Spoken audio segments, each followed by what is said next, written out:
Bilang pagsuporta sa mga magsasaka at mangingisda, sinimula ng pamahalaang lokal ng La Trinidad Benguet ang Pandahuan Program. Ano kaya ito? Alamin sa report ni Reggie Cawis.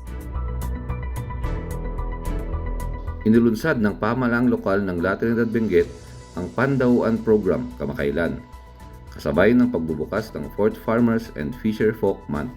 Sa bisa ng Municipal Ordinance No. 13-2025 o La Trinidad Pandahuan Program, direkta makakapagbenta ang mga magsasaka at mangingisda ng kanilang mga produkto sa mga consumer.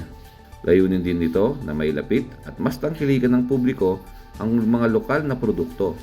A time for the farmers to sell their product during month of May, celebration of farmers and fisher folks month.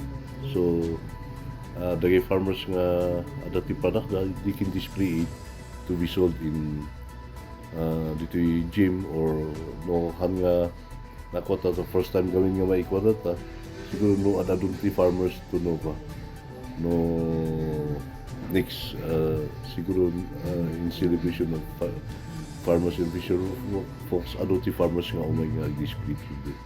Hinango ang programa sa kadiwa ng Pangulo. Ito rin ay pinalawak na suporta ng LGU sa mga organic farmers and practitioners kung saan tuwing Biyernes ay nabibigyan sila ng pagkakataon na makapagbenta ng kanilang mga produkto sa municipal compound.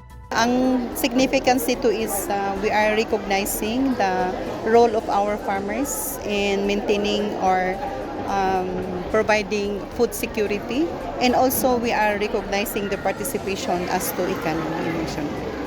Siniguro naman ni Vice Mayor Roderick Awingan na mapapanatili ang Pandahuan Program at mapapaunlad pa. Hinihikayat ang mas maraming magsasaka at mangingisda na makiisa sa buwan na aktibidad na ito.